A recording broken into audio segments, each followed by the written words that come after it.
Notícias dão conta de novos casos dia de 8 de aparecimento de setembro, o voadores fazendeiro não Camboja identificados na bebeu uma região. garrafa de vinho, pegou seus 3 Por cães e volta foi das à 5h30 da manhã, e dia matou 25 de todos eles, fevereiro, sugando seus uma mulher filhos. estava dirigindo em direção à ponte de Turtle Creek quando Misteriosas avistou luzes uma se grande acenderam criatura no norte armada do em país de cima de Gales uma às árvore. 6h30 da manhã do dia 7 de fevereiro. Dia 9 de abril, montanhistas do exército indiano, numa No expedição encalço de ao Jesus surgiu encontraram grandes 42 pegadas com na área neve, rural uma e altura de a 5.000 population metros. parece ter chorado sangue pela quarta vez esse ano. Religiões, sobrenatural, ufologia, conspirações, casos estranhos e muito mais. Seja bem-vindo ao Desocultados.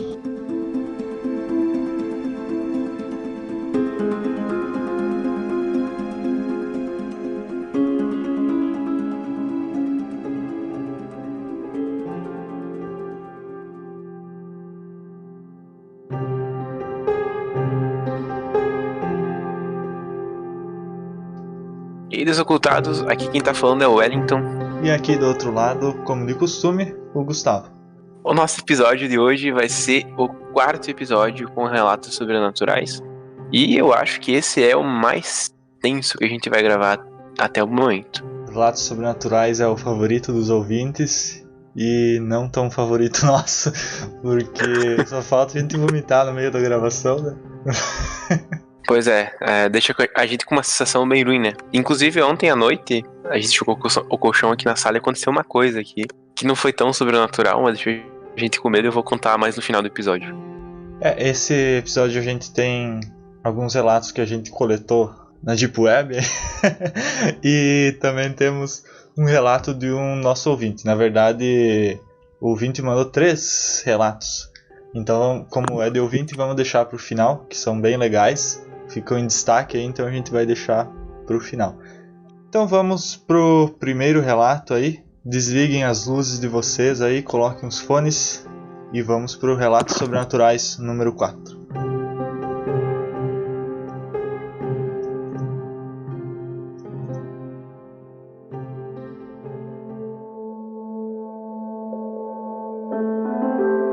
O título dessa história é O Rosto na Janela. Semana passada, eu estava assistindo um filme, relaxando na minha poltrona, que fica de frente para uma janela com vista para outro prédio, com um pouco de grama entre ambos. Moro num apartamento térreo, então as janelas estão no nível do solo, com uns 60 centímetros de altura e 1 metro de largura. Acabei pegando no sono assistindo, com meu cachorro dormindo no meu colo. É importante mencionar que meu cachorro tem o costume de latir para qualquer animal ou folhas que se movimentem com o vento lá fora. É muito raro pessoas passarem por essa janela também. Porém, de repente, acordei com um sentimento de alerta intenso, meus olhos arregalados, com uma resposta instintiva. Lembro de imediatamente sentir que estava sendo observado, e simultaneamente olhei para a janela. Olhando para a minha cara, cruzei os olhos com algo lá fora. Lembro de me sentir apenas alerta e com medo, mas ainda assim calmo. Tinha essa absoluta ciência de o que quer que fosse aquilo me observando dormir era mais curioso do que perigoso. Foi bizarro, e senti que eu não podia me mover, como se estivesse hipnotizado. Enfim, ficamos nos encarando por uns 20 segundos, mais ou menos, parados, sem piscar. Minha mente começou a viajar nas possibilidades e tentar racionalizar o que estava acontecendo. Eu queria tanto acreditar que era algum animal, mas seu rosto não tinha pelos e tinha cor de pele humana. Mas não podia ser humano, pois a cabeça era do tamanho de um bebê de 1 ano. Eu não conseguia ver seu corpo, porque estava escuro lá fora e meu apartamento estava bastante iluminado. Parecia que ele estava curvado sobre o corpo, aproximando o rosto da janela o máximo possível. O que era estranho é meu cachorro não latir. Ele ficou lá, deitado comigo, e foi por isso que inicialmente pensei que estivesse numa paralisia do sono, pois tenho isso frequentemente. Embora a sensação não se parecesse nada com paralisia, e sim com uma espécie de transe. Tomei coragem de me levantar e chegar perto para ver, e foi aí que ele se afastou. Corri para ver se conseguia ver ou ouvir algo, mas então meu cachorro começou a latir para a janela, e foi aí que tive certeza que não estava imaginando. Ouvi ele correr, definitivamente sobre 2 patas. Porém o som era tão fraco que se via que era alguém pequeno. Sentei lá confuso, enquanto meu cachorro enlouquecia. Olhei a hora, 4h47 da manhã. Não faço ideia do que possa ter sido, mas tenho uma pista. Há uns 8 meses, construí um santuário, templo, na floresta, no meio de um parque natural. Era meu lugar favorito para ir meditar, praticar com minha gaita de boca ou escrever. Se tornou uma espécie de ritual espiritual se deslocar até lá. Era uma prática meditativa minha se sentar naquela cabana que construí com galhos e troncos secos, com um círculo de galhos no meio. Trabalhei bastante para concretizar o templo, sendo uma espécie de prática de conexão com a natureza, tanto a construção quanto as meditações. Lembro de uma vez ter ido com uma amiga até lá, por volta da 1 da manhã. Estávamos conversando, quando de repente o rosto da minha amiga se tornou pânico puro. Parei de falar e ouvimos passos vindo em nossa direção. Eram altos e distintos, chegando cada vez mais perto. Sentamos e ficamos ouvindo, mas aquilo nunca chegava. Decidimos sair e evitamos falar disso, já que havia um ar e uma energia diferentes naquele momento, e isso sempre volta quando tocamos no assunto. Porém, alguém destruiu totalmente meu santuário há uns 5 meses, e eu acabei deixando por isso. Me cortou o coração ver aquilo e muitas vezes fui visitar as ruínas com pesar. Coincidentemente, no dia que essa criatura apareceu na minha janela, foi o mesmo dia em que, durante a tarde anterior, eu tinha sentido um desejo muito grande de reconstruir o templo, e fui lá e refiz tudo do zero. Voltei para casa dormir, e então isso tudo aconteceu.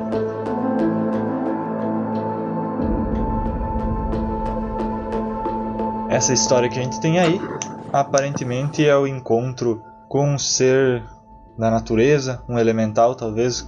Pode ser que essa entidade fosse alguém que se alimentasse ou que fornecesse alguma guarnição para aquele templo, né? Então ela aparece, pelo menos pelo que ele conta, como um sinal de que ele devia continuar com aquilo, talvez, né? Foi mais ou menos a impressão que eu tive também. Inclusive eu teria muita vontade, né? Infelizmente não tenho meios para isso, né? De passar uma noite assim o perfeito seria isso que ele falou, né? Ter um local assim numa floresta, né? Para poder ir com frequência, construir alguma coisa lá dentro. Acredito que isso seja capaz de atrair certas forças que não é possível você ter contato em ambientes urbanos, né? Eu acho que as forças da natureza são muito positivas, né? Que talvez explique o porquê do cachorro não começar a coar logo de início, né?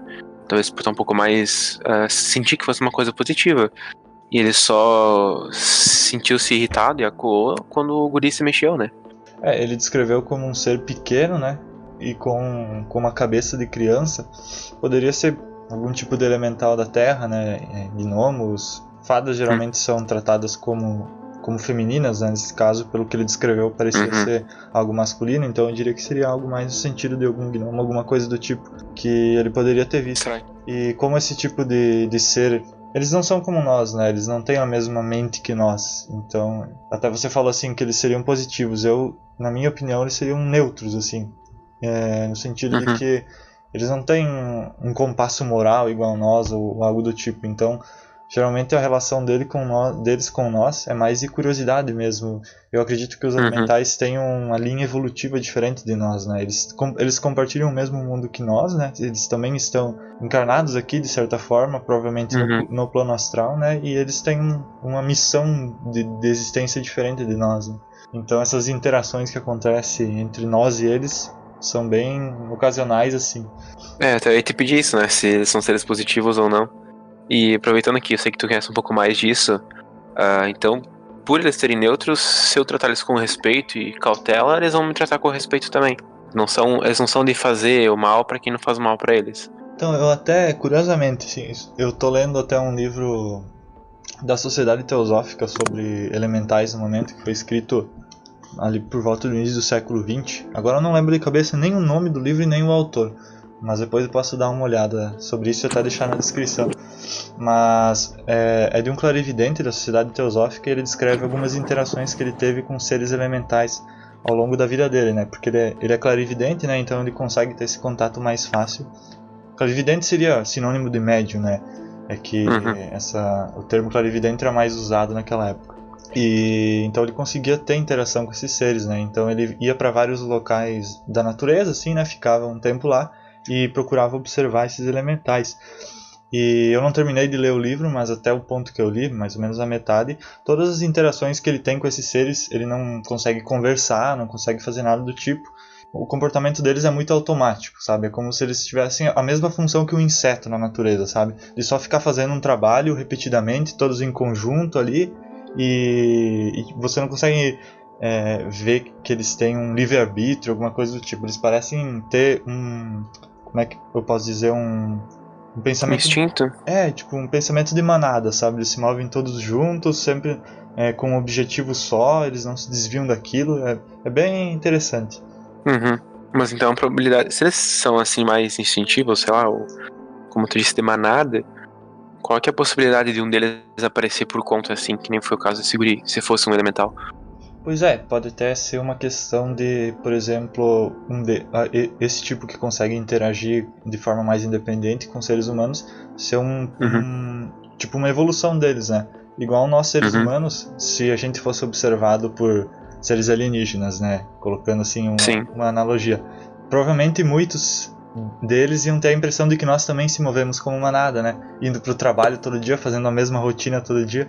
Então talvez a percepção que nós temos desses seres elementais também seja isso, mas tem indivíduos que trabalham de uma forma mais independente, né? Que conseguem ter talvez uma linha evolutiva um pouco mais alta, né? E com os elementais eu acredito que seja da mesma forma. Então, por exemplo, esse você até mencionou que poderia ser o espírito que é o guardião daquele templo que ele construiu, né? Então talvez, por ser um espírito mais elevado, ele consiga fazer essa função, né, de proteger o templo, e de, quando ele foi lá e reconstruiu, o espírito se interessou de dar uma olhada, né, de quem tinha reconstruído e tal.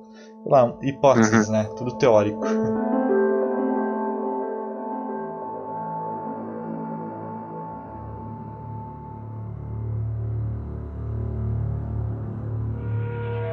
Bom, acho que eu vou ir para o próximo relato, né? O nome desse relato são móveis antigos, então vamos lá.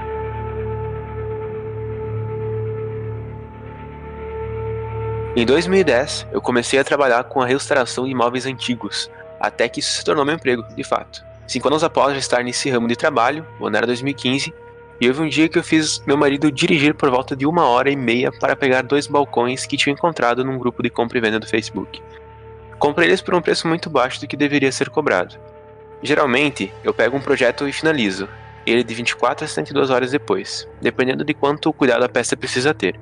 Bem, por alguma estranha razão, quando os balcões chegaram, eu não fiquei com vontade nenhuma de trabalhar neles. Eu só queria que eles ficassem ali, já eram bonitos o bastante com suas pequenas imperfeições. Conforme os dias foram passando e se tornaram semanas, comecei a ficar bem irritada, nervosa de pavio curto, coisas do tipo, depressiva também. Parei de brincar com minha filha, comecei a atrasar meus trabalhos, tudo virou uma bagunça. Meu marido nunca disse uma palavra sobre meu comportamento estranho. Então, minha filha, que tinha 13 anos na época, começou a falar sobre uma mulher de branco, que ficava no canto do quarto dela e ficava encarando ela quando ela ia para a cama na noite. Ela até mesmo relatou que a tal mulher chegou a sentar algumas vezes na cama. Eu comecei a notar que o quarto dela ficava pesado às vezes, mas apenas ignorei isso, pois achei que a imaginação dela estivesse influenciando as minhas também. Foi então que, numa certa noite, meu marido e eu vimos nossa filha correr pela casa e chegar no nosso quarto. Mas, quando ela chegou na frente do nosso quarto, ela não conseguia abrir a porta. Meu marido então decidiu levantar e abrir a porta para ela. Porém, quando ele puxou a maçaneta, ouvimos a porta do quarto da nossa filha fechar do outro lado do corredor, ao mesmo tempo, e não havia ninguém ali. Corremos até o quarto dela e, para nossa surpresa, ela estava dormindo profundamente. Nós percebemos que ela não tinha levantado, pois estava toda enroladinha no cobertor, do jeito que tinha colocado ela para dormir. Alguns dias se passaram e coisas estranhas começaram a acontecer. Porta dos móveis abertas, portas abrindo, água pingando, etc. Aquelas coisas clássicas de filmes paranormais. Meu humor ficava cada vez pior com o passar dos meses.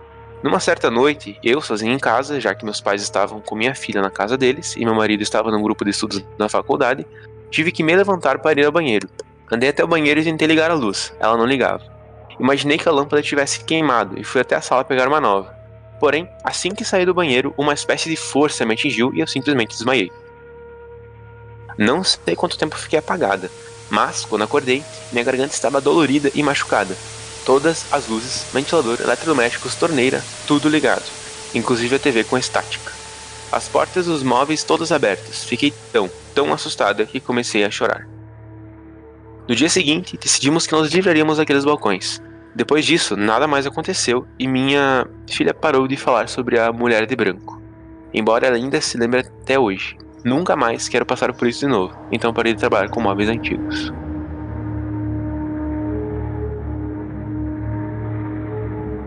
Acho que é uma evidência, né? Um relato que trata muito sobre a energia que os objetos carregam, né? Eles têm, até uma noite o Gustavo estava aqui, a gente chegou a comentar sobre isso, né? Eles têm uma energia embutida neles, né? Vários donos passaram por eles, às vezes nunca se sabe o que aconteceu na presença daqueles móveis e o quanto aqueles móveis importavam para uma certa pessoa, por exemplo. E por isso os objetos conseguem carregar energias e alguns espíritos acabam ficando presos a esses objetos por algum motivo qualquer que seja, né? Um apego emocional muito forte. É como se fosse um vício, né? A pessoa não consegue se livrar do álcool, por exemplo. É a mesma coisa para um espírito que não consiga se livrar desse amarro com algum objeto. Nesse caso, o objeto é um balcão, né? Pode ser, aqui não deixa claro, mas tipo, pode ser um balcão de quarto, alguma coisa assim, então pode ser muito ligada, né, a uma pessoa.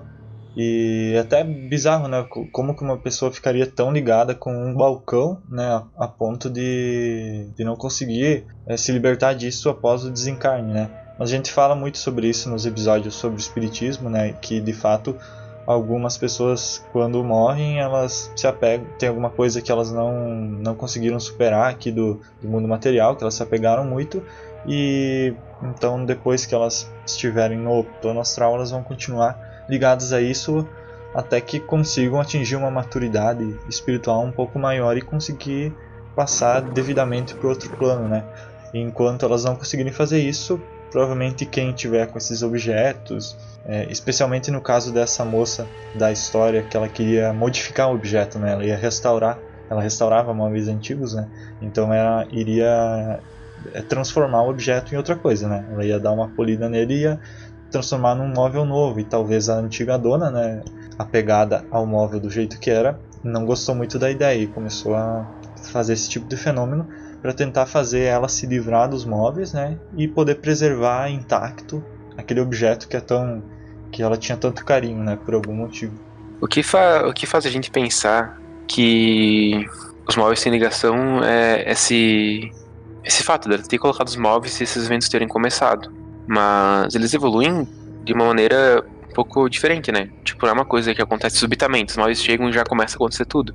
Parece que conforme vai passando o tempo e ela não vai se dando conta de que teria que se livrar dos móveis ou fazer alguma coisa, essa energia vai ficando mais forte. Provavelmente acaba sugando alguém da família, algum dos três ali que tinha talvez alguma pré-disposição para mediunidade. E ele foi evoluindo a ponto que o espírito foi ficando cada vez mais irritado, a energia dela foi baixando muito, né?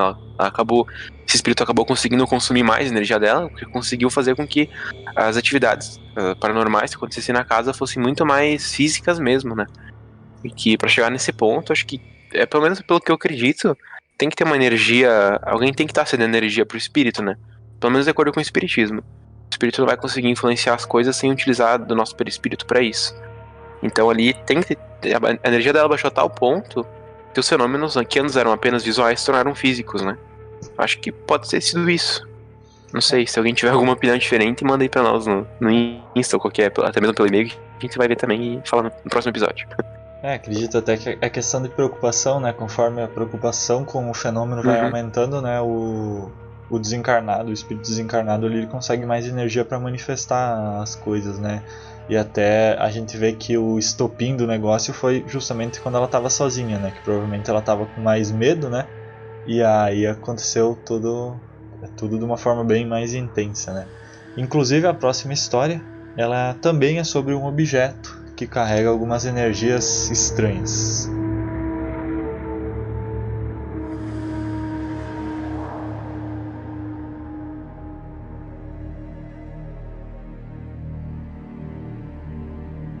O título da história é A Máscara Amaldiçoada.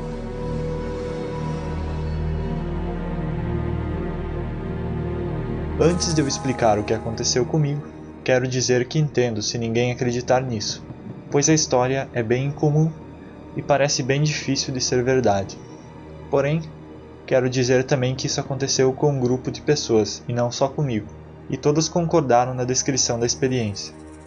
sou um cristão praticante, e sei que alguns podem ouvir isso e considerar besteira religiosa, mas espero que tenham uma mente aberta.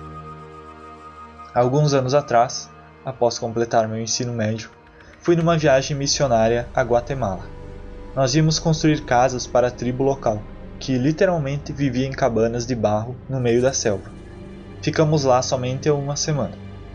Então, em um dos últimos dias da viagem, fomos a uma feira local comprar lembrancinhas. Comprei um facão que achei legal e outras coisinhas pequenas. Um amigo meu comprou uma máscara de madeira que achou legal. Era uma máscara de esqueleto em cor rosa brilhante, com um monte de marcas e símbolos diferentes. Embora a cor fosse bonita, ela tinha um aspecto horripilante, pois os dentes eram afiados e o rosto raivoso. Mas não fiquei pensando muito nisso. Era nossa última noite na viagem, e iríamos terminar as casas e compartilhar uma mensagem bíblica com as pessoas. Estávamos levantando cedo, então fui à cama bem cedo também. Acordei algumas horas depois, ao ouvir um grupo de pessoas gritando no corredor. Era por volta da meia-noite. Levantei e fui até o corredor, onde vi um grupo de 5 amigos meus assustados com algo. Vou descrever brevemente a planta da casa, para que faça mais sentido.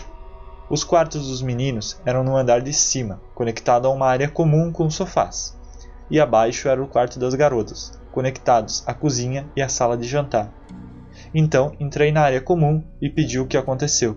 Meus amigos contaram que uma porta que levava a um banheiro fechou do nada. Eu dei de ombros e disse que estavam se preocupando por nada. Mesmo sendo religioso, nunca acreditei em demônios no sentido de que seriam capazes de realizar feitos que interferissem no mundo físico. Após essa conversa, eu já estava desperto, então fiquei com eles um pouco. De repente, ouvimos sons que pareciam como um rifle dando tiros embaixo de nós, na cozinha, muito alto. Nos assustamos muito, então fui ao quarto pegar meu facão. Sei que foi algo idiota, mas eu só tinha 17 anos. E fomos verificar o que era. Quando descemos a escada, não havia nada. Estava completamente escuro e vazio, e nada poderia ter feito um som como aquele. Voltei para cima para contar a todos. E enquanto eu falava, todas as janelas da área comum, acho que eram 4, começaram a se abrir e fechar com violência. No início, achei que fosse o vento, mas não tinha vento nenhum. Definitivamente nada que pudesse gerar esse tipo de força. Nem preciso dizer que ficamos todos assustadíssimos. Outra pessoa do grupo foi procurar nosso jovem pastor, e quando ele apareceu, disse que estava tendo umas visões malucas, como se fossem sonhos, dessa figura sombria em seu quarto. Ele nos disse para rezar que tudo ficaria bem, e depois voltou para a cama. Como estávamos assustados demais para dormir, começamos a nos perguntar o que tinha acontecido. Chegamos à conclusão de que poderia ser a máscara. Então, do nada, o jovem pastor voltou e nos disse que poderia ser a máscara. Tenha em mente que nem tínhamos mencionado isso quando ele ainda estava lá. Então, peguei a máscara e abri a porta da casa para jogá-la fora. A casa era numa montanha, longe da cidade, então atirei para baixo, bem longe. O resto da noite não foi melhor. Decidimos todos dormir em sofás na área comum, juntos, e a todo momento ouvimos o que parecia ser unhas compridas raspando as paredes e os tetos acima de nós, e parecia que estava se movendo bem rápido. Quando amanheceu, estávamos super cansados porque mal tínhamos dormido, e começamos a contar a história para o resto do grupo. Ninguém mais tinha ouvido nada como tiros ou unhas, mas muitos deles disseram que haviam tido pesadelos e aquela figura negra mencionada pelo pastor parecia ter aparecido a diversas pessoas também.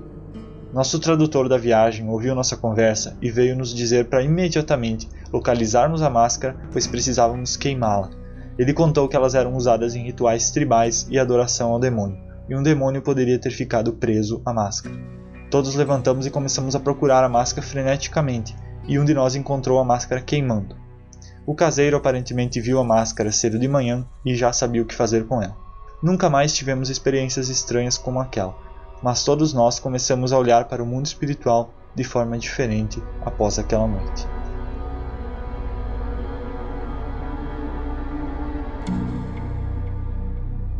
Então, como na história anterior, aqui nós temos um padrão de um objeto que tem uma certa história, é adquirido por uma pessoa e fenômenos sobrenaturais começam a se manifestar após o objeto ser tirado do seu local de origem, digamos.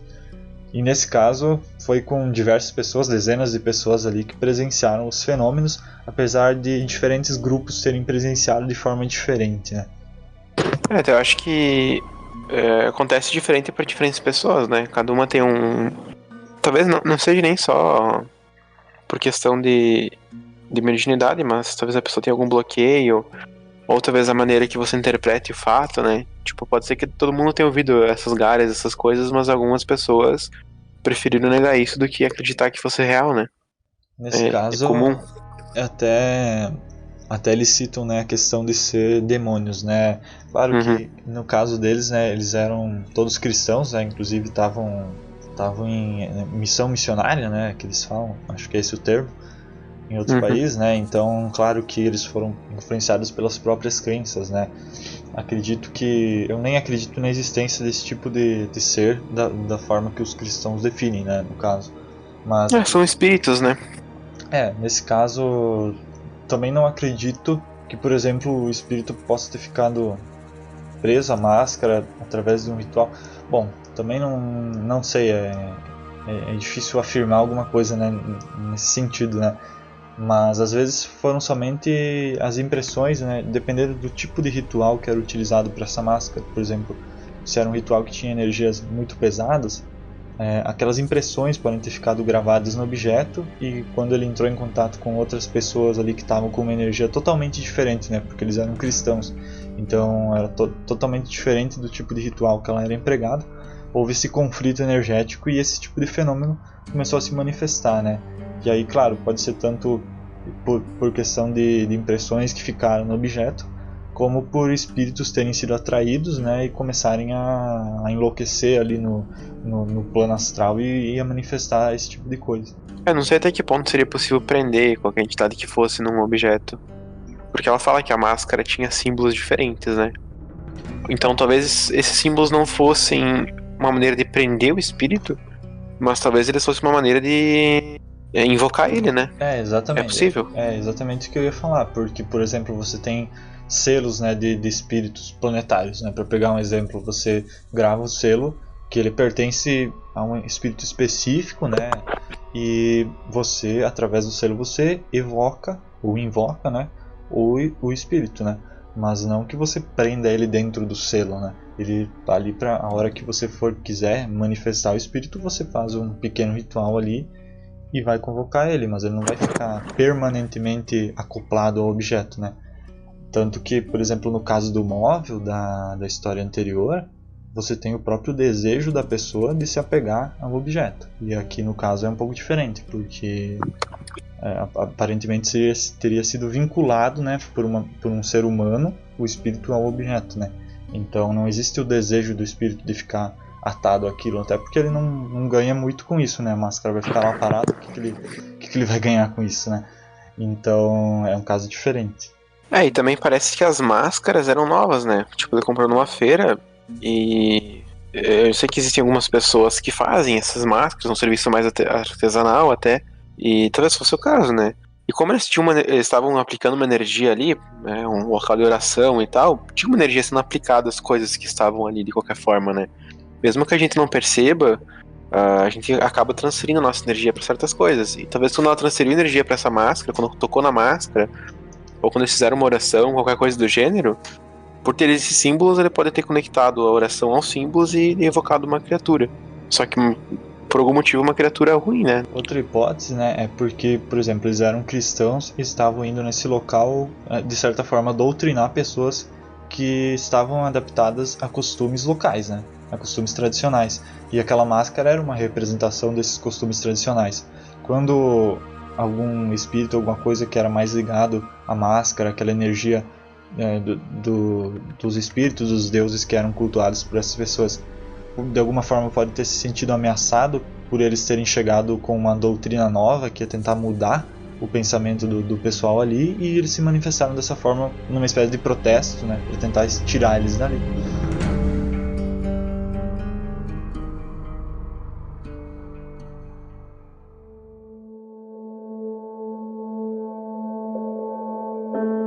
Então a gente vai começar a ler os relatos do ouvinte, que nesse caso é o Rafael. eu não sei se eu posso falar o nome dele, mas a gente tem 7.000 ouvintes chamados Rafael, então não tem problema. Então o Rafael ele enviou, nossa, quando que foi isso? Acho que foi em agosto do ano passado, agosto, setembro, alguma coisa assim. E a gente guardou para o próximo episódio de relatos, né? E acabou sendo somente agora. Então vamos ler somente agora os relatos dele, que são 3, né? Acho que até o Vargas pode começar lendo e a gente vai comentando aí. Bom, vamos lá para o primeiro relato então.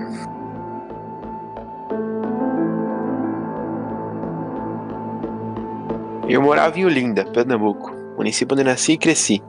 Nessa época eu devia ter cerca de 18 a 19 anos. Estava começando a rever vários conceitos meus. Naquela fase de rebeldia.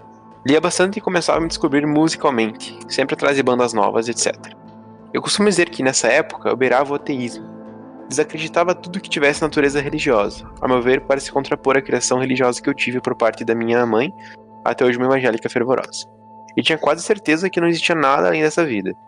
Um dia qualquer, ao som Dark Side of the Moon, do Pink Floyd, cochilei na cama. Em determinado momento, lembro claramente de ter me levantado, sentado na cama, olhado para a porta, que estava aberta, e visto minha mãe sentada na sala assistindo TV. Olhei para o som que estava no chão e tentei me levantar. No entanto, algo parecia me segurar ali. Lembro que pensei, já sei como vou conseguir me levantar. Ao que deitei novamente na cama, ficando na mesma posição em que estava originalmente deitado. Só então acordei. Levantei, olhei para a porta e vi minha mãe na sala. Vi o som no chão e, apesar de todo o ceticismo, aquilo não me pareceu nada com um sonho. Aquela seria, embora eu ainda não soubesse, a minha primeira experiência de projeção astral. Algo que eu só vim descobrir que existia e do que se tratava depois desse ocorrido. Aconteceu inúmeras vezes após isso. Vi e ouvi muitas coisas durante as situações, mas eu sempre ficava na dúvida se eu estava pirando ou se aquilo eram coisas da minha cabeça. Entretanto, vale lembrar uma situação em especial. Dormia sempre com a porta fechada, até hoje, na verdade. E, para variar, a projeção aconteceu mais uma vez. Só que dessa vez foi diferente. Saí do quarto através da porta e vi minha mãe caminhando na cozinha em direção ao banheiro. Era uma sensação confusa, pois eu não tinha certeza se estava realmente ali ou não. Apesar de ter atravessado a porta sem abri-la, lembro que pensei, vou ficar olhando para ela, e se eu estiver realmente que ela vai olhar para mim. Ela passou direto e entrou no banheiro. Em seguida olhei para a sala e vi minha irmã, que é deficiente mental, sentada no sofá, mexendo os dedos dos pés, como costuma fazer até hoje. Lembro que fui até ela e fiquei como que deitado no chão, visto que o olhar dela estava voltado para baixo. Ela ignorou minha presença, assim como aconteceu com a minha mãe. De repente, senti como se estivesse sendo sugado de volta para o meu quarto, numa sensação extremamente desesperadora. Acordei abruptamente assustado. Levantei num pulo e saí do quarto. Quando abri a porta e saí, vi que minha irmã estava no sofá, do jeito que eu tinha visto, e minha mãe estava dentro do banheiro, ou seja, era como se eu realmente tivesse estado ali e observado o que estava acontecendo fora do meu quarto enquanto estava dormindo. Até hoje, não consigo conceber isso como uma mera coincidência. A partir dessa experiência, eu me interessei em ler o Livro dos Espíritos, do Allan Kardec, e lembro que nesse livro é relatado que, após desencarnado, o espírito pode passar por um período de confusão em que não há certeza se está vivo ou morto, o que foi algo muito semelhante ao que vivenciei.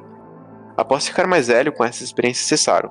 É muito raro que ocorram e, quando acontece, não se compara a frequência ou intensidade com o que acontecia naquela época da minha vida.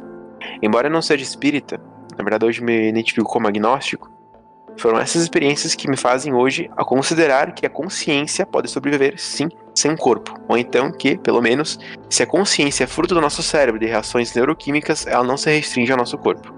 Nessa casa, que morei a maior parte da minha vida, ainda ocorreram diversos outros eventos, como o barulho de coisas caindo na cozinha, sem ter acontecido nada de fato, coisas realmente quebradas na cozinha durante a madrugada, batidas na porta e até um ronco de um suposto animal invisível, ouvido por mim e por minha mãe.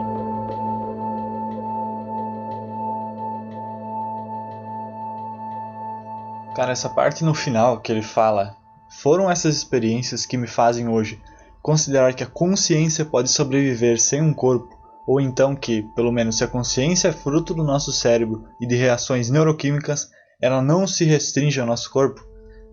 Eu me identifiquei muito quando eu li isso, porque nas experiências de projeção astral que eu tive, que ao contrário dele eu nunca consegui ter essas experiências de forma involuntária, eu sempre tive que forçar isso a acontecer. Então, assim, para mim conseguir ter a primeira vez foram muitos anos de prática, e de frustrações, mas quando eu tive, a sensação é exatamente essa. Porque quando você fica pairando naquele estado que você, até às vezes você acha que você está acordado, porque você está ali deitado, vendo todo o seu quarto ao seu redor, e você, por um momento você acha que você está simplesmente acordado com os olhos abertos, e de repente você vê que não, que você está dormindo, que você não sente seu corpo, e você consegue visualizar tudo de uma forma um pouco estranha ao teu redor. E uma coisa que sempre passa pela minha cabeça quando eu estou nesse estado, que geralmente é bem no começo ou no final da projeção, que é a hora que eu estou mais próximo do corpo, é quando eu vejo que realmente isso, a consciência, ela não está ligada em nada, em absolutamente nada com o físico.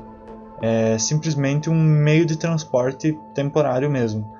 Porque você consegue, é muito difícil de descrever, mas você consegue pairar além de qualquer coisa material, é muito estranho.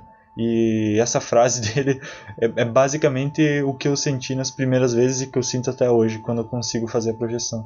Até é interessante se você caiu de paraquedas nesse episódio, né? É o primeiro que você tá ouvindo. Se você teve qualquer tipo de experiência nesse sentido, não precisa ficar assustado e com medo, é uma coisa natural, né? Muitas pessoas fazem isso inconscientemente, né? E apesar de eu ainda não conseguir me projetar, fazer essa projeção astral, né? Às vezes que eu tentei, a sensação foi tipo muita leveza e claro que eu não vi nada muito absurdo assim, mas vai alterando um pouco a percepção, né? Do que a gente vê, do que a gente escuta, principalmente, porque eu fico de olhos fechados, né? Então, sei lá, às vezes quando você tá dormindo, que você tá quase caindo no sono, a alma acaba começando a se desprender, começando a se soltar, e vem uma sensação de leveza, né? Então, aí, se você perceber nesse momento, ou se você começar a prestar atenção, né, na sua consciência quando você tá apagando, porque ali, como ele disse, né, esse relato ele tava deitando pra dormir. Então, ele teve a sensação, né, ele teve esse evento.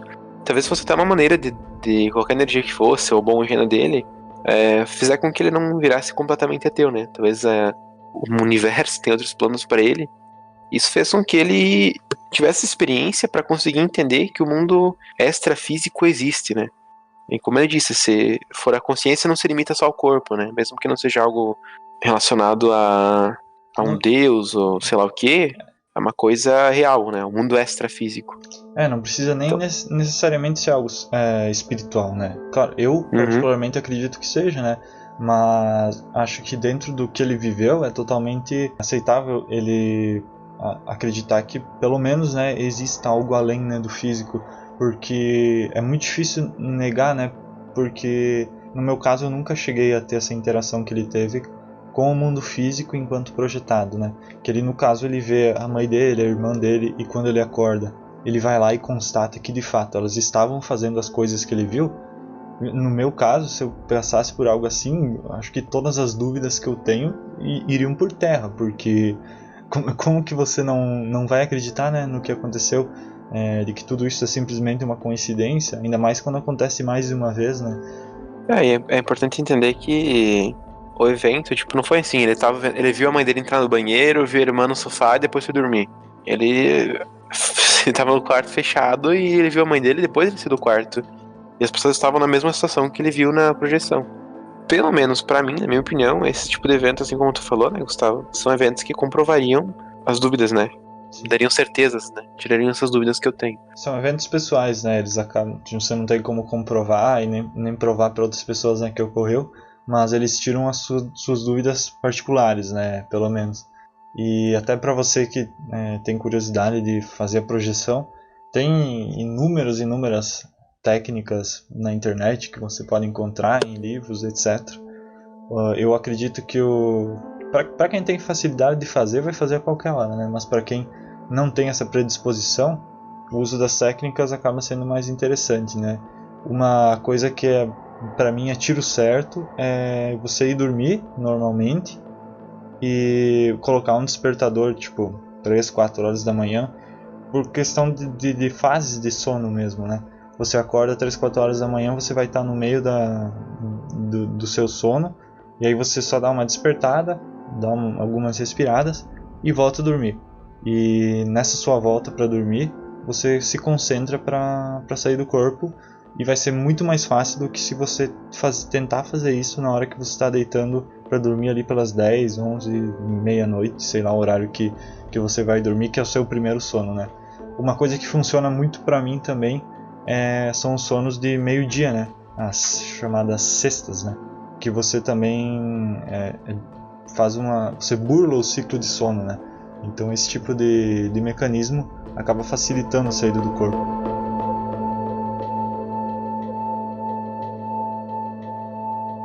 Vamos pro segundo relato, então. No caso, o segundo relato do ouvinte.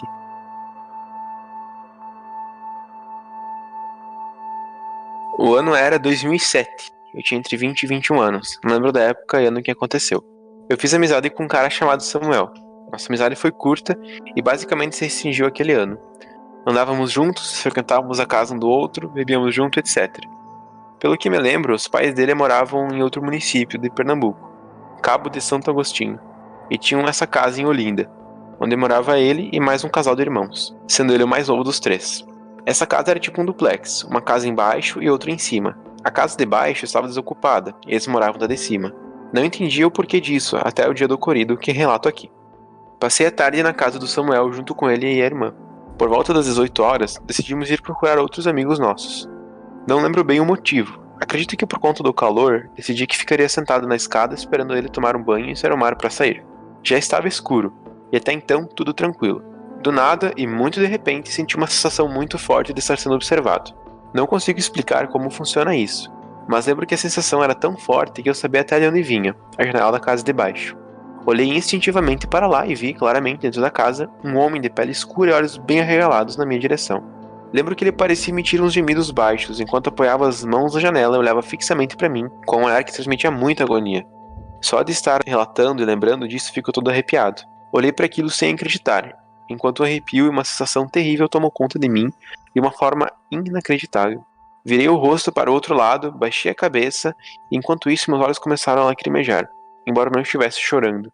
Acredito que deve ter sido alguma reação fisiológica daquela estranha situação, pois é algo que viria a acontecer outras vezes em momentos semelhantes. Fiquei nessa de cabeça baixa e sentindo aquele olhar de agonia por cerca de 5 a 10 minutos, quando vi Samuel abrir e fechar o portão de casa de cima, e seus passos descendo a escada em direção onde eu estava. Falamos brevemente e saímos, sendo que não tive coragem de olhar novamente para aquela janela. Durante o caminho, meio sem jeito, pois nunca tinha conversado nada do tipo com ele, achei que devia contar o que tinha acontecido, pois era na casa dele e também porque poderia até ser que alguém tivesse invadido a casa de baixo, embora eu tivesse certeza que não fosse o caso. Até então, achava que ele era cético, mas após ouvir o meu relato, ele me disse, na maior naturalidade, que provavelmente tinha visto o espírito que morava ali embaixo, e que esse era o motivo deles morarem em cima.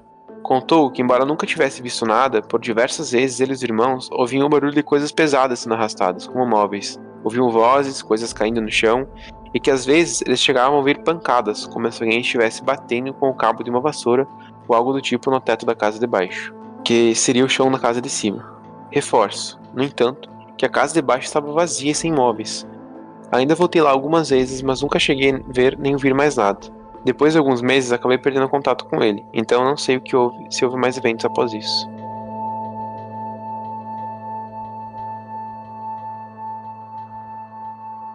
É um pouco mais estranho, porque foi um evento mais isolado, né? Talvez a sensação de medo fez com que, após esse primeiro evento, ele acabou bloqueando essa capacidade de vislumbrar, né? Pelo visto, não só ele, mas os amigos dele também, né?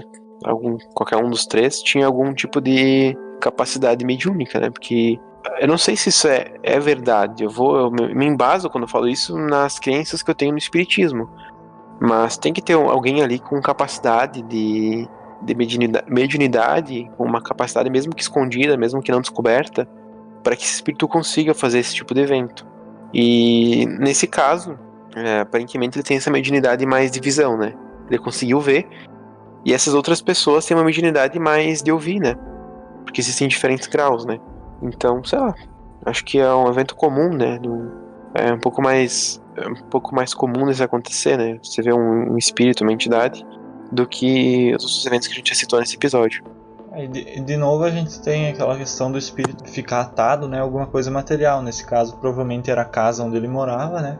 e por algum motivo ele ficou preso naquilo, né? Alguma lembrança, algum tipo de apego que ele tinha com alguma coisa ali e não conseguiu se libertar, né?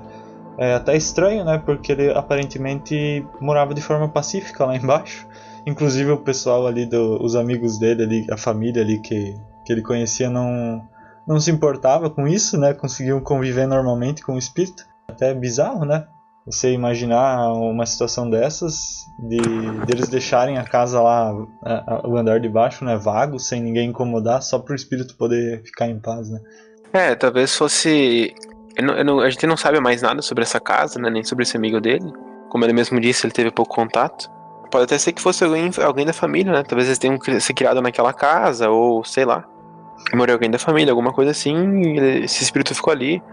E as pessoas respeitavam esse espaço dele, né? Ele que, como tu disse, é um pouco estranho, né? Eles acharem, tipo, ok, vamos viver normal aqui, com sons de barulho e coisas do gênero. Claro que depende de cada um, né? Mas eu ia ficar com muito medo de ficar na casa, né? Se eu passasse uma noite e ouvisse esse tipo de barulho.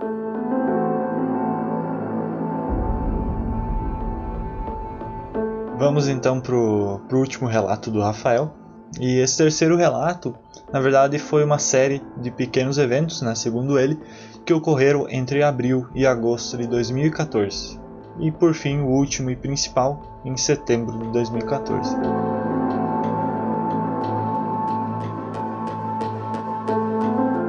Devido à aprovação no concurso público, me mudei para o município de Caruaru, localizado a cerca de 130 km de Recife. Em fevereiro de 2014, estabeleci residência na casa de meus primos.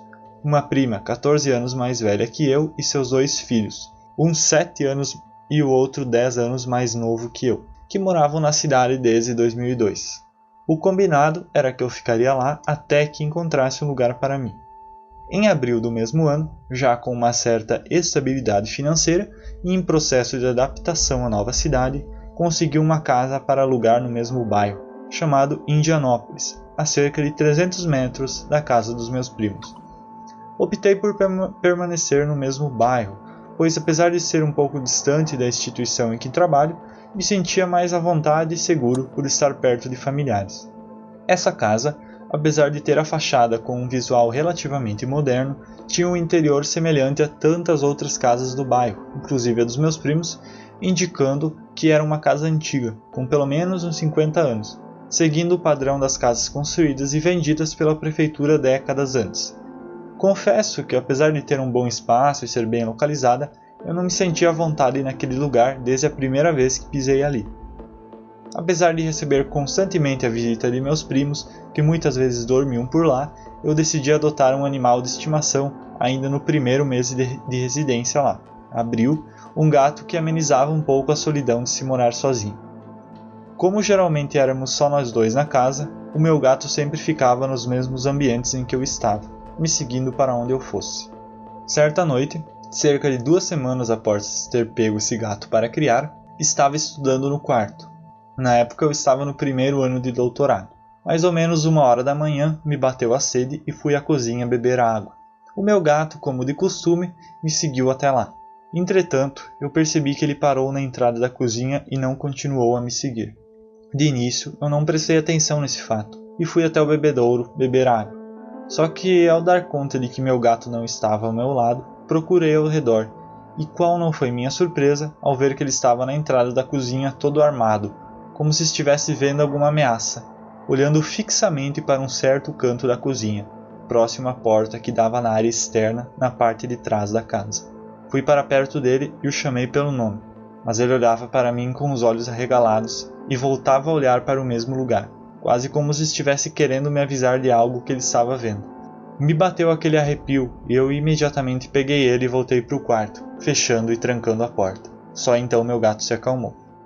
Cerca de 1 mês depois, em maio, meu primo mais novo, que tinha 17 anos na época e era o que frequentemente estava por lá, estava usando o notebook no quarto que ele normalmente dormia quando ficava por lá, enquanto eu estava na sala assistindo TV. Em determinado momento, ele apareceu na porta do quarto com uma expressão de assustado, me perguntando se eu tinha ouvido algo. Eu disse que não, e perguntei o que ele tinha ouvido, e ele disse que era besteira e voltou para o quarto. Não insisti no assunto, por já ter a impressão de que tinha algo bem errado ali. Sentia constantemente a sensação de ser observado, e essas coisas só potencializavam minha preocupação. Após esse evento, eu percebi que esse meu primo passou a ir lá com bem menos frequência, e não queria mais dormir lá. Mas algumas semanas depois, novos eventos ocorreram. No primeiro, eu tinha voltado de uma festa de São João que fui com meus primos, e já à tarde da noite, cerca de 2:30 da manhã, 3 horas, liguei para meu namorado para avisar que tinha chegado em casa. Durante a conversa, ele me perguntou se tinha gente ali comigo, pois segundo ele, era possível ouvir vozes por trás da minha, enquanto eu estava sozinho em casa, com TV e som desligado. Fiquei assustado e tratei de mudar o assunto, levando em consideração que poderia ser algum tipo de interferência ou defeito técnico. Dias depois, recebi a visita de uma amiga de Recife, Maria, que foi passar um fim de semana lá comigo. Até então, eu não tinha comentado nada disso com absolutamente ninguém. Na manhã, após a primeira noite em que ela dormiu lá, acordei com a ligação dela, me pedindo para acordar e sair do quarto porque ela estava assustada. Achei estranho, afinal estávamos na mesma casa. Ao chegar na sala, ela me disse que não conseguiu dormir direito, pois passou a noite ouvindo barulhos estranhos, mas não soube me descrever como eram. E um pouco antes de ligar para mim, ela ouviu uma voz de mulher chamando o nome dela, motivo pelo qual ela me ligou. Eu, que não queria dar corda no assunto, falei que provavelmente ela ouviu a voz da vizinha chamando alguém, já que era um nome comum, mas ela não ficou convencida e insistiu que a voz vinha de dentro da casa. Por outro lado, eu sabia que era improvável ter sido alguma vizinha, pois essa casa ficava na avenida principal do bairro. A casa do lado direito tinha se tornado um ponto comercial que estava fechado, e a do lado esquerdo estava desocupada com uma placa de aluguel. Ou seja, não havia ninguém morando dos lados, e o quintal de trás era imenso, inviabilizando a possibilidade de ter sido alguém na casa de trás, por exemplo. Meses depois, quando contei toda a história, ela ficou puta de raiva comigo, porque tinha certeza de que tinha ouvido, e quando eu não dei importância no assunto, por medo, ela ficou achando que estava ficando louca. Dias depois, decidi contar aos meus primos o que estava vendo, e o meu primo mais novo finalmente contou o que houve naquele dia em que ele me perguntou se eu tinha ouvido algo. Ele disse que estava mexendo no computador, usando fones de ouvido, quando ouviu um grito de mulher, aparentemente dentro do quarto em que ele estava. Além disso, me falou que absolutamente todas as vezes que dormia lá, ele tinha pesadelos, e que alguns deles era com uma mulher sendo estuprada por vários homens na parte de trás da casa, mas ele não conseguiu identificar maiores detalhes. Já em meados de agosto, 4 meses depois de ter ido morar nessa casa, eu decidi que iria me mudar dali, pois além de não me sentir bem naquele lugar, a casa tinha uma série de problemas com instalações elétricas e hidráulicas, que nunca eram resolvidos pelo proprietário. Consegui outra casa, num bairro mais próximo do meu trabalho, e marquei a mudança para o dia 31 de agosto, num domingo. Lembro-me bem da sensação de alívio ao acordar naquele dia, sabendo que em algumas horas eu estaria indo para outra casa. Como eu terminei a mudança já quase de noite, combinei com o locador antigo de ir limpar a casa para entregar as chaves no sábado seguinte, visto que trabalharia durante a semana e não teria tempo. Um fato curioso. Na primeira noite em que dormi na casa nova, tive um sonho com a casa antiga, sendo que eu vi as coisas com um tom azulado, que me lembrava as cenas do mundo espiritual no filme Sobrenatural, e lá eu vi um vulto preto na área de trás da casa que tentava se esconder da minha vista. No entanto, eu não acordei assustado, como quando temos um pesadelo. Pelo contrário, era quase como se tivesse me sendo mostrado que havia algo ali de fato. Enfim, voltando. Como combinado, cheguei na casa cerca das 13 horas do dia, marcado para fazer a limpeza. Um detalhe que esqueci de mencionar é que minha prima, mãe dos meus outros 2 primos, tinha um salão de beleza na mesma avenida, quase em frente à casa. Dessa forma, o combinado era que eu faria a limpeza e deixaria as chaves com ela, e o proprietário passaria no salão durante a semana seguinte para buscá-las. Entrei na casa, já vazia, para fazer a limpeza. Como estava sozinho, deixei o celular tocando música em cima do balcão da cozinha, ligado na tomada. Limpei a sala, os quartos, o banheiro, e à medida que ia limpando cada cômodo, ia deixando as portas fechadas, exceto a da sala que deixei aberta e presa.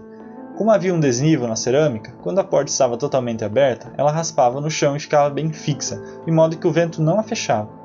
Limpei a cozinha e segui para o quintal de trás, o último lugar que faltava. Já perto de terminar, ouvi uma pancada muito alta vindo do interior da casa.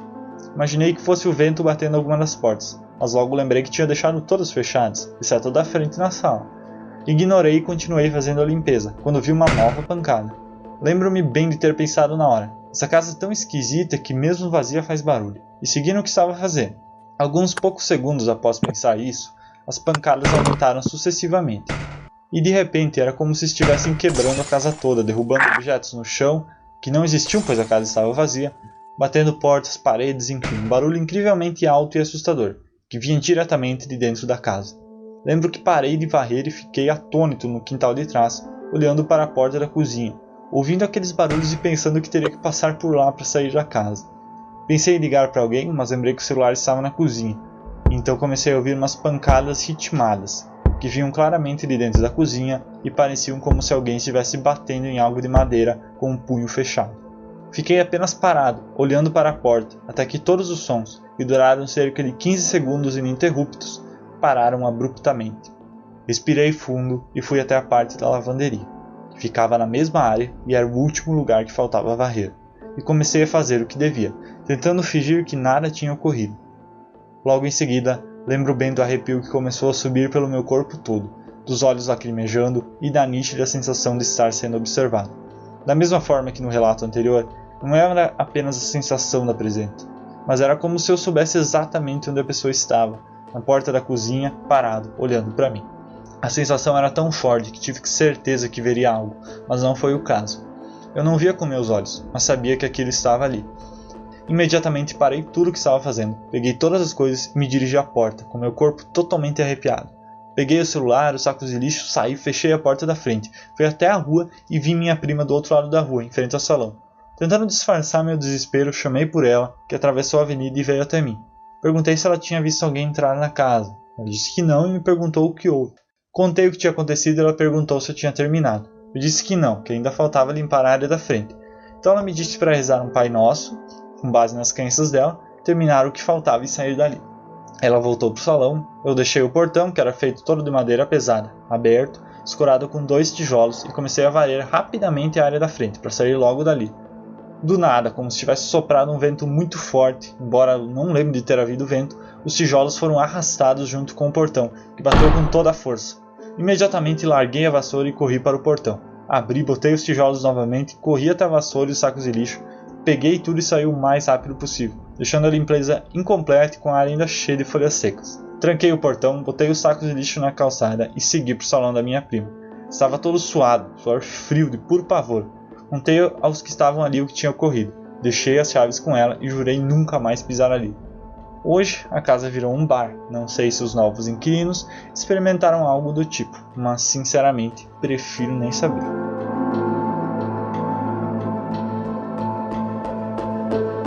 Essa foi intensa, né, cara? Eu não aguentaria morar muito tempo num lugar desse. Quanto mais meses como ele morou, né? Então ele tem muita força de vontade mesmo, foi muita coragem pra persistir morando ali apesar de todas essas situações.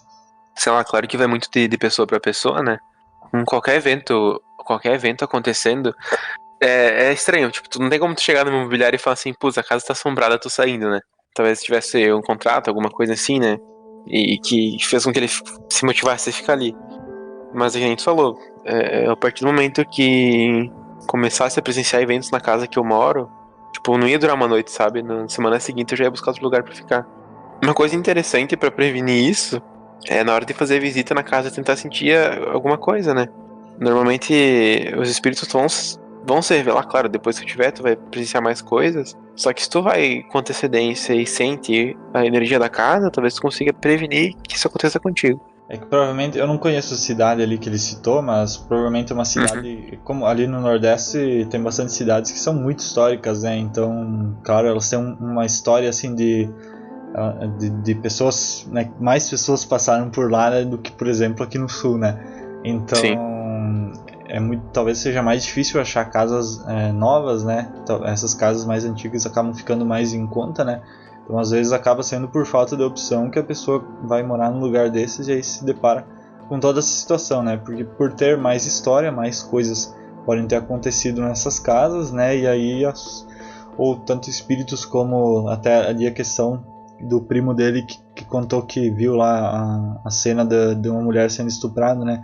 Não necessariamente os espíritos estavam ali, é que a cena foi tão forte, tão traumática para a pessoa, que as impressões ficaram, né? E as pessoas que passam ali pelo quarto e que ficam mais tempo ali conseguem reviver de certa forma esses eventos e também ficarem horrorizados pelo que aconteceu, né? São sensações, né, que acabam sendo transmitidas, uma energia que fica impregnada no lugar, né? E isso acaba influenciando. Mas a gente pode ver que o Rafael tem um pouco de azar, talvez, né? Os eventos paranormais perseguem muito ele. E sei lá, cara, se você tá tendo, tipo, esse tipo de coisa no dia a dia e tal, eu acho que é bom não se desesperar, né? Não é algo incomum de acontecer. Não precisa se achar um louco nem nada do gênero. E buscar entender esses fenômenos, né? Entender se são motivados por coisas positivas ou coisas negativas, né? Porque ver um espírito por si só não quer dizer que é algo ruim, né? O espírito em si não é algo ruim. A gente tem que tirar esse preconceito que a gente tem, né? De que o mundo espiritual é algo negativo, de que só tem demônio, não sei o quê. Que é claro que é uma coisa das nossas crenças e da nossa cultura. E eu mesmo falando pro Gustavo, né? O que aconteceu noite passada aqui em casa. Eu senti muito medo na hora, muito medo. Eu entrei em estado de choque, assim, na hora, sabe? E depois eu vi que não era uma coisa tão absurda. Só que eu tenho uma crença que veio de anos de criação que hoje me impede de ter experiências, por exemplo, a própria projeção astral, provavelmente. Eu tenho um bloqueio e diversas outras coisas, né? E se você passa por esse tipo de evento, como uma experiência traumática, você acaba se bloqueando. E às vezes nem era uma coisa negativa, sabe? Era algum espírito tentando ajudar, alguma coisa assim, e acabou sendo negativo pra você. Então é bom tentar tratar esses traumas. E se você não tá confortável com isso, independente da sua crença, não custa nada pedir, né? Fazer uma espécie de oração, alguma coisa assim. Não precisa ser uma coisa complexa, chamar alguém, sei lá. Mas uma oração mesmo, com humildade, com fé e explicar que você não quer ter esse tipo de evento na tua vida. Porque, exemplo de um próximo relato que eu vou ler, né? De uma família que teve eventos sobrenaturais na casa dela e depois a próxima moradora não teve nada. Às vezes depende muito da energia da pessoa, né? Do que ela pensa, do que ela viveu e como ela interpreta as coisas. Geralmente as pessoas que nascem já com uma... Geralmente não, né? Pelo menos assim, muitos casos que eu conheço de pessoas que nascem já com mediunidade mais desenvolvida acabam indo pelo caminho inverso e se fechando no ceticismo, no ateísmo, justamente por não aceitarem esse tipo de experiência, né? Quando na verdade eu entendo que seja mais um chamado para trabalhar nesse sentido, né? Porque, claro, que se você não se sentir preparado para esse tipo de coisa, acho que também não adianta forçar e transformar a sua vida no inferno só para você poder lidar com isso. Então, como o Vargas disse, né, pedir para, se você acredita em algo além do mundo físico, né, pedir para isso dar uma pausa, sabe, te mostrar as coisas de uma forma mais gradual, de uma forma mais compreensiva, né, ou simplesmente fechar esse seu canal de comunicação, né, e caso você tenha algum contato com o espiritismo, a Umbanda também faz esse trabalho de estar desenvolvendo sua mediunidade ou de também estar fechando esses canais. Não sei se no espiritismo tem algum tipo de coisa deles fecharem a sua mediunidade, né? Já ouvi relatos de na Umbanda eles fazerem isso se você pedir, né? Mas no espiritismo não sei se eles chegam a fazer também, mas não deixa de ser uma opção se você não se sentir preparado, né? Mas se você já tem esse tipo de predisposição, eu acho que é muito válido trabalhar em cima disso, né? Pessoas como eu, por exemplo, que não têm, trabalham para desenvolver. E então eu acho que se você tem, é legal você tentar dar uma trabalhada nisso para também estabelecer uma conexão mais interessante com coisas que vão além do nosso mundo. E até mesmo às vezes trabalhar com, mesmo que não seja algo espiritual, mas falar com um psicólogo para tentar acabar com alguns traumas que você tem. Às vezes o nosso cérebro é muito poderoso e às vezes cria eventos, a nossa energia é muito poderosa e às vezes cria eventos com base apenas em um medo que a gente tem, sabe? Um trauma, alguma coisa assim. Não necessariamente vai ser algo sobrenatural, pode ser uma coisa que você mesmo tá provocando por causa de um trauma que tu tem que às vezes tu nem se lembra. E é bom trabalhar isso de qualquer forma. No Centro Espírita, pelo menos aquele que eu participei, eu nunca vi eles falarem sobre fechar ou abrir mediunidade. Mas se você ir no Centro Espírita, eles vão te auxiliar com isso com certeza, né? Até essa questão do psicólogo, para acompanhar, acho que isso é essencial, tanto se você estiver trabalhando para desenvolver sua mediunidade ou se você estiver trabalhando de forma séria com magia mesmo.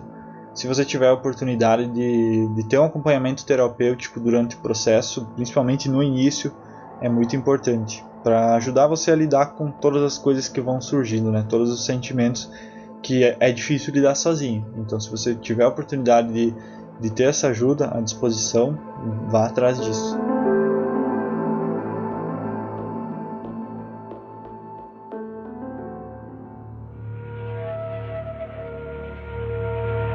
O próximo relato, né? Um relato, é uma história que aconteceu nos Estados Unidos, inclusive foi usada como base para a criação do espírito evocando do filme Invocando Espíritos.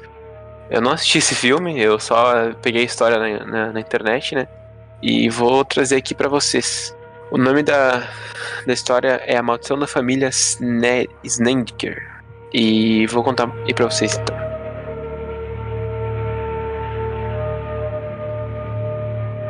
Em junho de 1986, a família Snedeker, composta pelo casal Carmen e Alan, e seus 3 filhos e sobrinha, se mudou para Nova York para Southington, em Connecticut, nos Estados Unidos, a fim de estarem mais próximos do hospital, pois o filho mais velho deles, Philip, passava por um tratamento de um câncer no sistema imunológico. Logo após a mudança, os residentes da casa começaram a presenciar fatos macabros, tais como visões fantasmagóricas e barulhos inexplicáveis. Decidiram fazer uma pesquisa para saberem o histórico da propriedade. Descobriram que na década de 1920 o lugar serviu como palco para uma funerária. Philip instalou seu quarto no porão e encontrou documentos e fotos de mortos, além de equipamentos utilizados pelos antigos proprietários. Carmen afirmou em uma entrevista anos mais tarde que nunca soube do passado do local, apesar do vizinho responsável pela venda alegar que a família sempre esteve ciente. A vida na residência tornava-se cada vez mais difícil.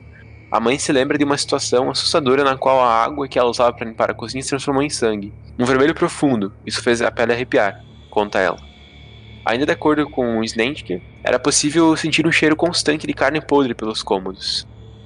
Philip disse que em uma entrevista que presenciou por diversas vezes manifestações malignas, pratos que mudavam de lugar e luzes que apagavam e acendiam por conta própria. O garoto ainda sofreu com uma mudança brusca de personalidade, supostamente influenciada pelas assombrações, o que tornou ele mais violento e mais frio. Preocupada com tudo isso, a mãe dele pensou que as visões e atitudes poderiam ser derivadas da doença. Mesmo assim, o médico disse que não havia chance de ele ter alucinações ou delírios com o medicamento que estava tomando. O filho do meio, Bradley, também foi vítima dos supostos espíritos que viviam na casa. Meu irmão me deitou na máquina do necrotério. Eu não me disse o motivo. Isso me assustou muito, mas é o que eu queria correr. Lembrou o menino, que apesar de sentir medo, não queria parecer fraco perante o irmão mais velho.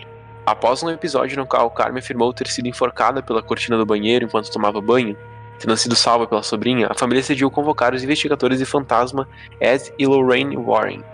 Eles são famosos demonologistas e concluíram que a casa estava infestada de demônios. Entretanto, Lorraine disse que o filme é exagerado, né, isso é a revisora do filme, e baseado vagamente na investigação real. Na obra, foram adicionados alguns personagens religiosos e um incêndio que libertou os demônios. A família permaneceu na residência por 2 anos antes de finalmente procurar um novo lar. E ao longo dos anos eles concederam diversas entrevistas relatando a experiência, enquanto alguns acreditam na história. Há quem fala que tudo é invenção, como a atual moradora da casa, que é Susan Trotter Smith, e ela disse que as informações são ridículas e que a casa, esse conto todo, é baseado apenas em uma turista de Hollywood.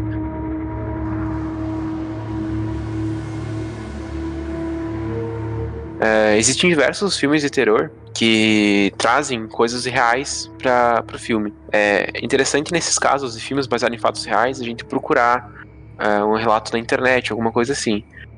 Não consegui achar nada em inglês, não sou muito bom nisso. Então eu peguei mais ou menos um resumo do que passa o filme, né? O que acontece assim, como a gente citou anteriormente, né? No caso do Rafael, que as coisas perseguem eles. A família, ao entrar na casa, provavelmente tinha algum espírito lá, alguma coisa, não demônios, né? Muita gente trata como demônio, mas acho que é mais uma forma de atrair mais a atenção do público nesse caso, né? E tinha espíritos naquela casa com certeza. Só que essa família tinha mais disposição a presenciar esses eventos, né? Quando você, mesmo em hospitais, a gente sabe que quando a gente entra num hospital, o clima lá é muito pesado. Eu, pelo menos, me sinto muito mal no hospital. Mesmo só no pronto-socorro, por exemplo, né? Teve uma noite atrás que eu tive que ir lá. Eu me sinto muito mal lá, a energia é muito pesada. Tem muita gente ali passando mal, com energia negativa, muita gente morrendo. Então, como nesse caso, a casa no passado possa ter sido palco de uma funerária, pode ser sim que existam espíritos que ficaram presos ali, talvez por terem pedaços corporais, eu acho, né? Já ouvi relatos em que espíritos podem se prender a um fio de cabelo, coisa do gênero. E essa família, por ter um pouco mais de disposição à mediunidade, foi afetada por isso. Principalmente as crianças da casa, como eles dizem, né? Como conta a história. E criança tem uma conexão muito mais forte com o mundo espiritual. E é curtinha, né? Mas fica um pouco diferente das outras, né? Então, se alguém tiver interesse em assistir esse filme, o nome do filme é Evocando Espíritos, e ele conta a história dessa família. E é isso aí. Uma história um pouco diferente, né? Pra vocês terem um conteúdo pra assistir depois também, se quiserem. Até é questão de ter, por exemplo, as crianças, né? Só o fato de ter crianças em casa já aumenta a probabilidade de ter esse tipo de fenômeno, porque você não precisa que todos da família sejam médiums, né? Simplesmente ter uma pessoa ali que tem a mediunidade já consegue fazer essa manifestação, né? Já tem energia suficiente para fazer essas coisas se manifestarem e que todos consigam ter vislumbres, né? Seja por visões, seja por barulhos, seja por objetos se movendo e coisas do tipo, né? Então, como o Vargas falou, pelo fato de ser uma funerária, certamente haviam espíritos ligados ali, e somente a presença de uma ou duas crianças ali com um pouquinho mais de ligação com o mundo espiritual foi o suficiente para fazer criar todos esses fenômenos. E a partir do momento em que a outra mulher foi se mudar para casa, provavelmente talvez ela sozinha, né? Aí esses fenômenos pararam de acontecer. Não que eles pararam de acontecer no mundo espiritual, as coisas continuaram acontecendo lá, só que ela não tinha essa capacidade de fazer com que se manifestasse, né? E ao mesmo tempo em que a família se mudou para outra casa, as crianças não perderam a conexão delas com o mundo espiritual, mas simplesmente foram para um lugar mais pacífico onde não havia o que se manifestar ali, né? E no caso dos Warren, por causa dessa visão mais cristã deles, um dia no futuro talvez a gente fale sobre os casos que eles investigaram, até para dar mais contexto para isso, mas eles tratavam a grande maioria dos casos como manifestações demoníacas, né? Pela questão da visão deles, né? Que eles tinham essa vivência mais cristã, né? Mas pelo menos para nós, né, na nossa interpretação, seriam simplesmente espíritos que tinham ficado presos ali por lição de ser uma funerária mesmo.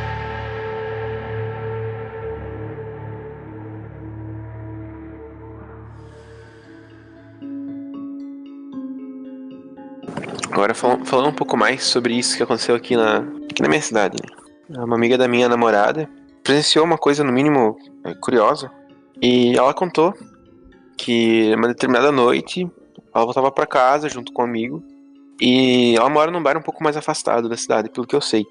Ela não foi levada até em casa, então ela foi de carona com algumas pessoas, né? Desembarcou do carro junto com esse amigo, estavam indo em direção à casa dela. E eles viram longe alguma coisa que se mexia de uma maneira nem um pouco humana, né? Movimentos muito aleatórios e bem bizarros. E ela disse que na hora ela começou a entrar em pânico, ela sentiu muito medo, né? Uma sensação muito ruim. E o amigo dela também estava vendo aquilo, né? E essa coisa começou a caminhar e se virou. Ela estava de costas, pelo que ela diz, né? Então ela se virou.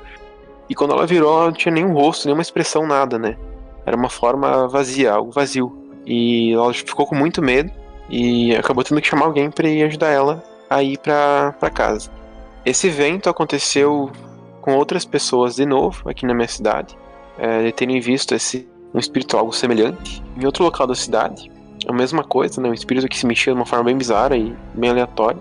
E fez com que essas pessoas especificamente sentissem muito medo e tudo mais. E também fez com que eu sentisse medo, né? Porque foi na minha cidade. É mais tenso de se escutar esse tipo de história quando pertence à cidade que você vive. Eu particularmente não cheguei a ver nada. Até comentei com o Gustavo que talvez eu devesse ir a tal local de moto rápido, assim, só pra dar uma olhada, ver se eu visse alguma coisa. Mas eu não tenho coragem de ir. E eu não sei o que pode ser, né? Talvez um espírito aleatório, ou foi apenas uma ilusão de ótica com alguma coisa do lugar. Mas porque ela disse não tem nada lá, né? Tipo, é uma rua, né? No meio da rua, sabe? Então não teria como ter alguma coisa lá presa pra fazer isso, né? E ainda mais ter movimentos de caminhar e se mexer e virar, então, sei lá. É difícil de precisar o que pode ser, né? Às vezes até a vítima de algum acidente, alguma coisa do tipo, né? Que ficou ali as impressões. Pode ser dela, também, né? É uma possibilidade, mas é mais difícil nesse caso, né? Mais pessoas terem visto, né? É algo que dá um pouco mais de credibilidade, mas não tem como a gente dizer o que poderia ser, né? O que me deixou curioso foi que mais pessoas viram, né? Inclusive tentaram gravar, apesar que a gravação não me dá certeza de nada, porque esse espírito estaria bem longe e parado nesse caso, né? Apesar que eles contam que estava se mexendo, mas ainda do vídeo estava parado. Realmente tinha uma forma humanoide naquele vídeo. Só que aquela distância é muito relativa, né? Pode ser só uma ilusão mesmo, né? Uma placa, alguma coisa que tava na frente da loja, ou até mesmo uma pessoa, mas foi algo de madrugada, tipo 3, 4 da manhã, sabe? Então, eu não sei, eu não tiro a credibilidade deles de terem visto algo, até porque eu acredito nisso e acho que a gente não deve ter preconceito com esse tipo de relato, mas também, sei lá, acho que mais pessoas podem ver ao decorrer do ano, né?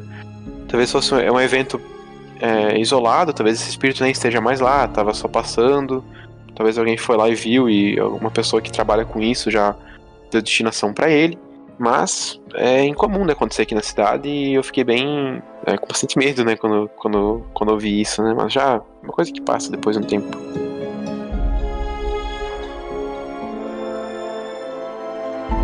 Agora o que me deixou com bastante medo mesmo foi o que meu gato fez na noite passada.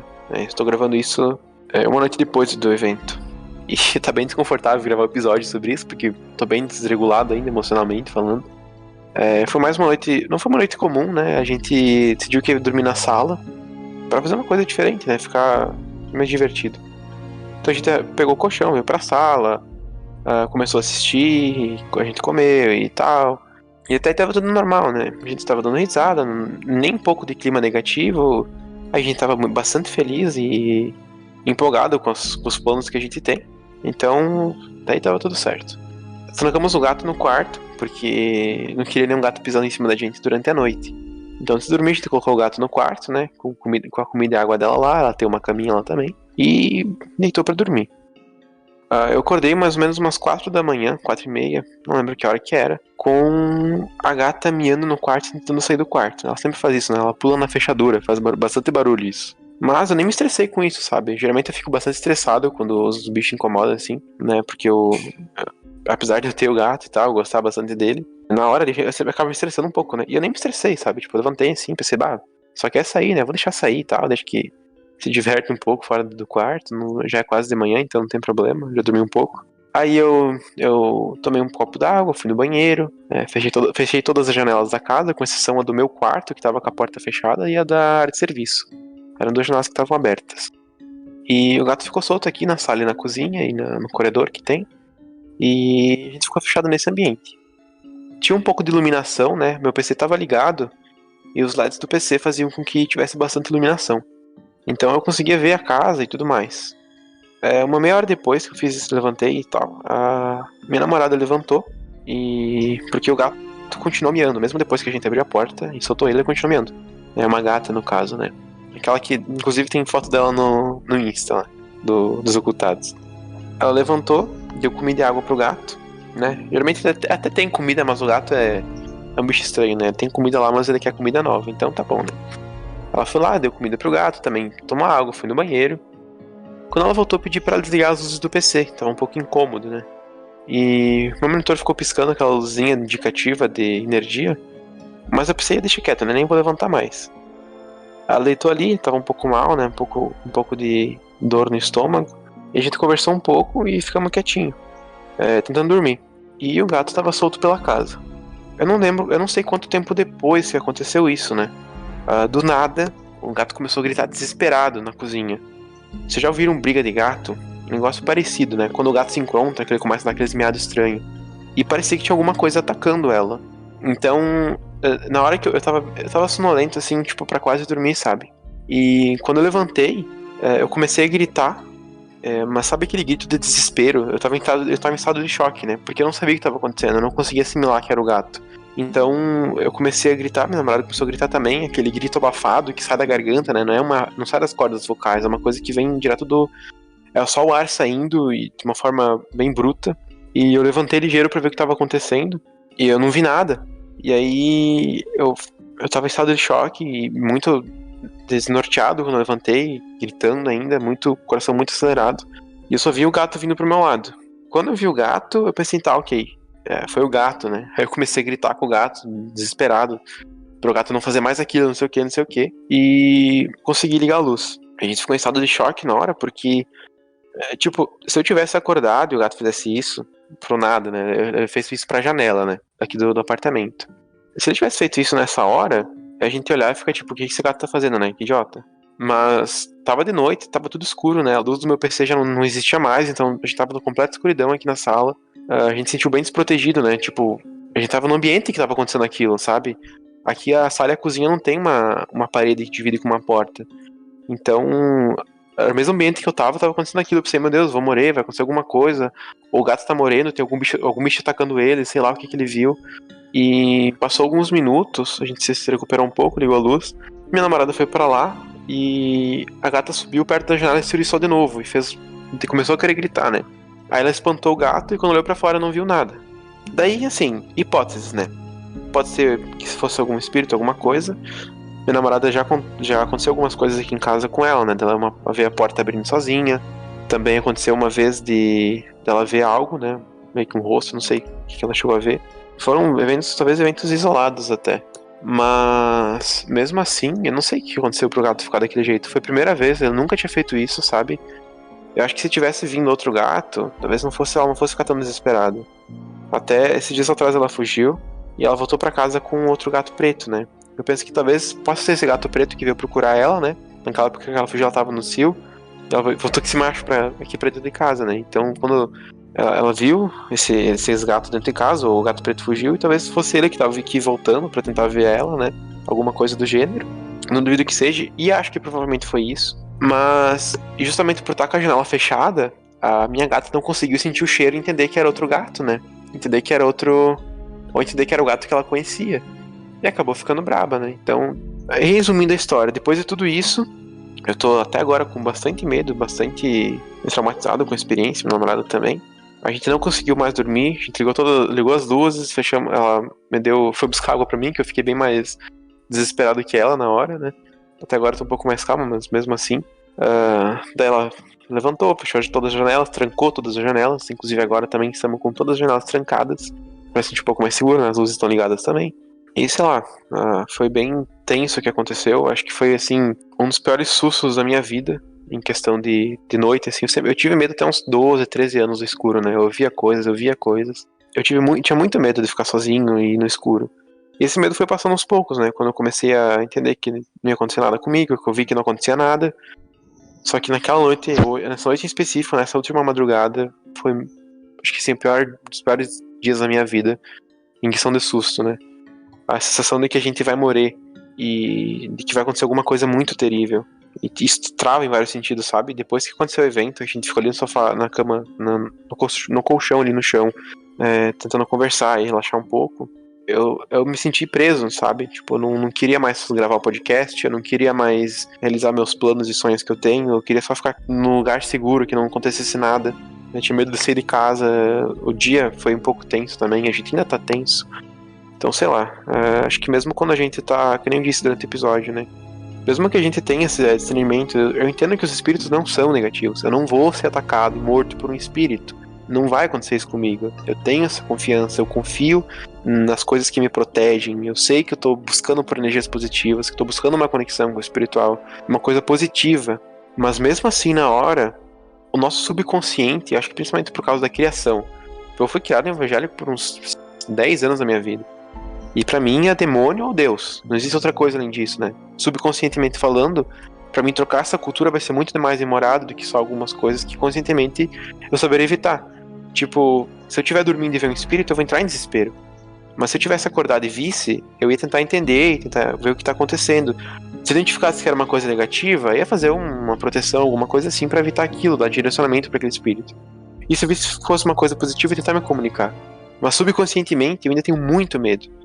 E foi uma experiência muito ruim pra mim. Acho que vai me travar por mais um bom tempo.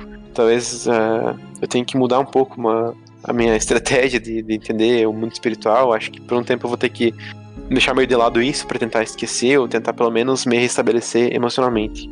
Enfim, não sei o que minha gata viu, não sei o que aconteceu, mas o susto foi enorme. A gata do Vargas, eu digo, né? Tava até conversando com ele hoje sobre isso. Que eu acho que ela é especial, né? Se fosse uma gata preta, né? Mas é uma gata branquinha, né? Até teve um episódio, foi quando eu conheci ela, né? Apesar do Vargas ter ela há bastante tempo, eu fui conhecer ela só em outubro do ano passado, né? E inclusive conheci ela sobre experiências de alucinógenos, né? E foi muito bizarro, porque eu tava numa bad trip fodida e ela ficou o tempo todo comigo. Quando eu tava no chão, fudido lá, ela não saiu de perto de mim, ficava me acariciando e passeando ao meu redor o tempo inteiro enquanto eu tava na bad. E depois que eu me recuperei, ela me deixou livre. Durante até as minhas alucinações, claro que isso é muito relativo, né? Você discernir o que realmente acontece e o que é simplesmente fruto da substância química no seu cérebro, mas eu vi a gata tomando forma humanoide durante as alucinações e foi uma das partes mais intensas, assim. Eu até tava falando com o Vargas sobre isso hoje, né? Não querendo assustar ele, né? Porque eu já falei sobre isso com ele. Mas é estranho, sabe? As experiências que eu tive com alucinógenos, que o gato tava perto, foram sempre estranhas, né? Porque o gato, ele meio que se teletransportava de um ambiente para outro, sabe? Tipo, eu vi ele entrando no quarto, era bizarro. Vocês não têm noção. Talvez fosse uma coisa do momento ali. Mas, tipo assim, eu vi o gato entrando no quarto lá com o Gustavo, no outro lado da casa, e saindo aqui debaixo do sofá. Era um negócio absurdo. Talvez o gato tenha tido essa... Ele tem alguma coisa, porque eu sei que a gente fez um episódio sobre os gatos, sabe da espiritualidade dos gatos, que são animais muito espiritualizados. E talvez ele tenha visto alguma coisa, não vou descartar essa ideia jamais. Vou fazer umas orações hoje mesmo. Não vou ficar sem orar. Já acendi os incenso aí e tal, antes de começar o podcast também, pedindo eliminação de energias negativas e proteção pra casa. Acendi bastante vezes hoje o Palo Santo. Palo Santo, pra quem não conhece, é um incenso natural. É muito bom pra limpeza energética. Até ele me ajuda mesmo com outras coisas, tipo dor de cabeça e tal. É muito bom, me ajuda bastante. Pedi muita proteção, né? Pedi esse auxílio pra que esse tipo de evento não aconteça novamente. Eu tô há algum tempo pedindo pra o meu bom gênio me permitir ter um vislumbre de um ser astral pra mim conseguir enfrentar esse medo que eu tenho. E eu sei que se for uma coisa positiva, até meio que me emociona falando. Eu sei que se for uma coisa positiva, eu vou conseguir enfrentar isso. Teve uma noite que a gente estava andando pela cidade e a gente viu um lugar abandonado. E no começo eu tava, assim, eu não queria entrar lá em hipótese alguma, né? Pra ver o que tinha. Pra tentar ter alguma experiência, né? E conforme o tempo foi passando, eu fui começando a criar coragem. Eu acho que muitas vezes o que falta pra fazer qualquer coisa é talvez não ignorar o medo, né? A gente pode ter medo, mas com medo mesmo, sabe? Quando você passa por uma situação e você vê que consegue ter controle sobre ela, você para de ter medo. Então, sei lá, eu acho que não foi o caso de ser uma coisa espiritual, porque mesmo comigo, todas as vezes que a minha namorada tá comigo, a princípio não acontece nada de espiritual. Então, é justamente isso que eu digo. Eu sinto que eu tenho proteções, eu sei que eu tenho. Eu não sei se é meu pai e minha nona que estão junto comigo o tempo todo, eles são falecidos, né? Não sei se são eles que estão junto comigo, então existem 3 presenças que sempre estão comigo. 2 eu identifico como meu pai e minha falecida nona, e 1 eu identifico como meu bom gênio, apesar de não saber quem que é ou o que é. E essas 3 sensações que eu tenho são sensações de proteção, de que estão me ajudando e tal. E realmente, não acontecem eventos extrafísicos comigo. Então eu não sei se foi isso que aconteceu aquela noite, né? Então talvez meu bom gênio falou assim, beleza, vai, então hoje tu vai ver um espírito. Aí meu gato se assustou e me traumatizou. Então eu não sei. Mas vamos lá, né? Acho que eu vou ter que rever esse trauma aí, vou ter que tratar ele de alguma forma. E até tô esperando voltar e até a gente poder voltar a frequentar o centro espírita pra conversar com eles, né? E é isso aí. Isso aí, pessoal. Agradecemos vocês por ouvirem o episódio, né, de relatos, e assim como agradecemos por ouvirem o podcast Desocultados, né? Se você é novo, chegou agora no podcast, ouça os nossos outros episódios, faça maratone aí o Desocultados. E fique com a gente aí que a cada 20 dias a gente está lançando nossos episódios. Agora a gente está com o site, então a cada 20 dias também a gente lança artigos também, né, sobre as temáticas que a gente trata aqui. E pretendemos seguir assim por um bom tempo. Então, muito obrigado a todos os ouvintes e nos vemos no próximo episódio. Muito obrigado. Se você ouviu todo o episódio, chegou até aqui, a gente agradece triplamente. Se gostou, compartilha. A gente não quer nem ganhar dinheiro com isso, a gente tá fazendo isso pro hobby, mas é muito motivador ver as visualizações crescendo e ver os relatos e vocês interagindo conosco agora. Aos poucos começou a ter isso mais frequentemente. Enfim, muito obrigado por tudo até aqui e até o próximo episódio de Desocultados. Valeu, até mais.